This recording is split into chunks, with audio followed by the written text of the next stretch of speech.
Dear brothers and sisters, today, the third Sunday of Pascha, we always commemorate the holy Myrrhbearing women, Joseph of Arimathea and Nicodemus. We see in these people great faith. We see in these people burning love. And we see bravery. For we heard in the gospel how they were all afraid. After Jesus was crucified, all of the followers of Jesus scattered. They all feared for their lives. But Nicodemus and Joseph of Arimathea, members of the Sanhedrin even, despite risking the loss of their positions, believed firmly in Jesus as the Son of God and wanted to show love and final respect to him, and asked Pilate to take the body and bury it. But it was buried in haste because it was on the eve of the Sabbath. And so the body of Jesus laid in the tomb throughout the Sabbath, and on the first day of the week, the Myrrhbearing women, despite threats of their safety, despite uncertainty, and despite the fact that they even forgot about the big stone that was rolled in the entrance of the tomb. Despite all these obstacles, they came with haste and with love and veneration to anoint the body of Jesus according to the Jewish customs. And they brought very fragrant myrrhs and aloes. But they didn't see the body of Jesus. They came and the stone was rolled away from the grave, and the angels told them that Jesus has risen. Go and proclaim to the disciples. We always remember this, their example on the third Sunday of Pascha, brothers and sisters, to inspire us to live our faith in such a way. Last week, we heard about Thomas, how he didn't believe, how he needed proof. He needed to see the wounds in the hands of Jesus. And when he saw, he believed. Now this next question is, having come to believe, how do we live? How do we live our faith? How does our belief become incarnate in our life? What do we do? Do we just hold faith in our minds, in our hearts, and just think about Jesus, about Christ, about God? Or do we act on our faith? Are the 10 Commandments simply a philosophical position on morality, suggestions? Or do we act on them and try to fulfill them?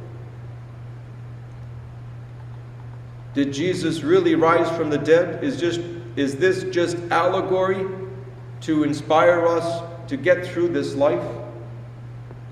Or did he really rise from the dead? And do our lives change because of it?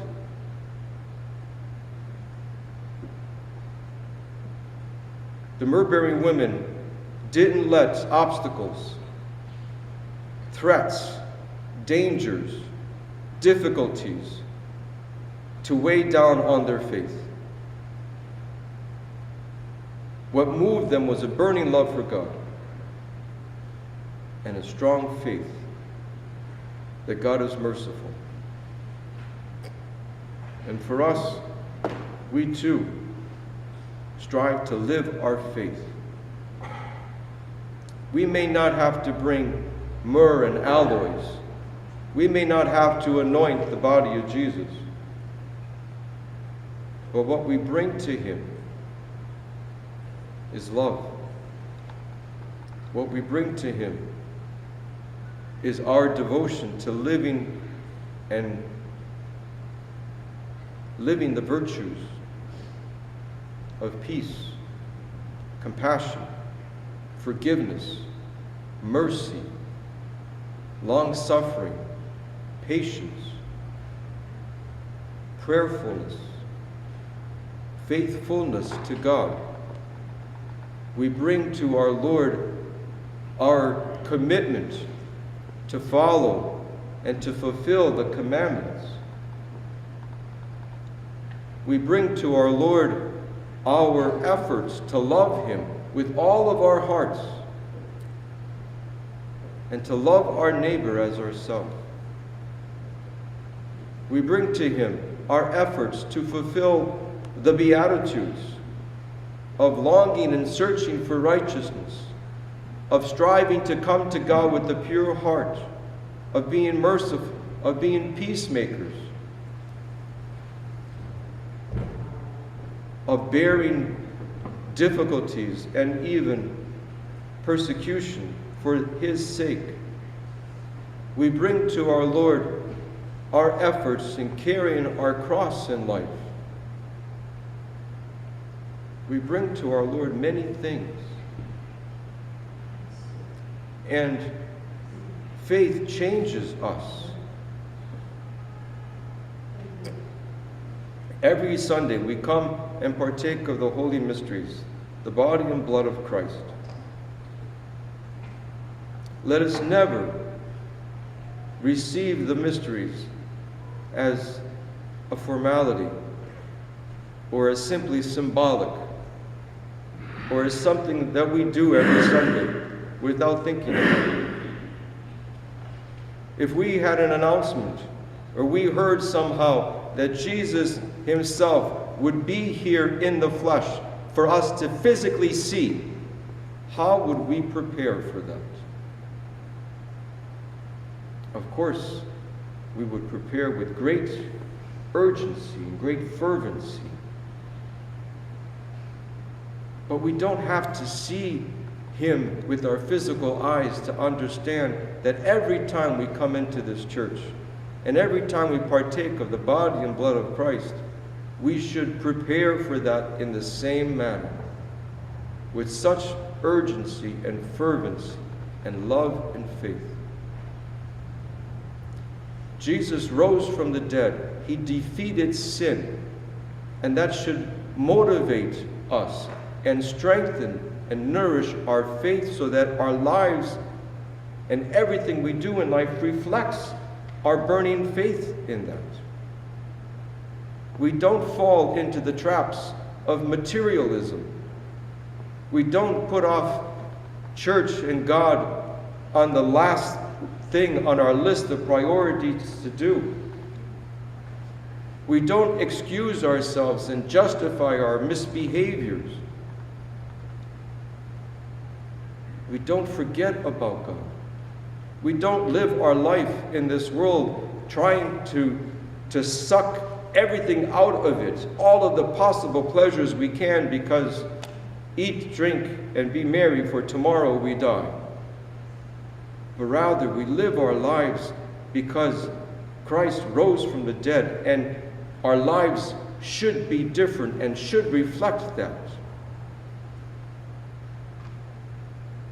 If we don't spend time and resources on pursuing all kinds of material joys, we understand that we don't lose anything.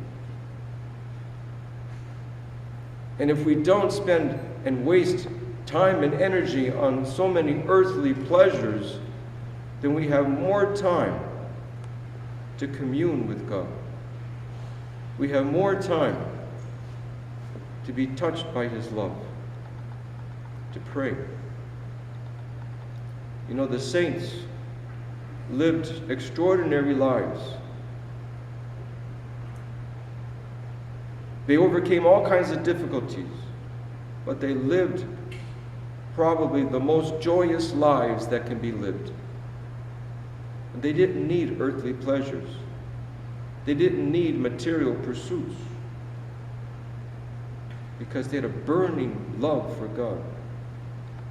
And through that love, communed with God here on earth, and even here in this life, had a foretaste of heavenly bliss and moments of eternity here in this life. And having tasted such sweetness, they were moved and changed their lives. And so, just like the Myrrhbearing women, no dangers, no threats, no obstacles, no difficulties are too great to prevent us from drawing closer to God. So let us, brothers and sisters, prayerfully ask our Lord for strength, for a strong faith, so that we may bring to Him many gifts and sacrifices, like the Myrrhbearing women, so that we may live our faith, and so that our love for God is first and foremost in our life, and so that we may always find the strength and the resolve and the bravery and the faith to overcome all kinds of obstacles, dangers, and distress. For Christ will never abandon those who love Him. Christ will always reward those who run to Him. We are never alone, even in our darkest days. For Christ says, I am with you always, and even unto the end of the world. Let us live our lives to show that truly Christ is risen. Amen.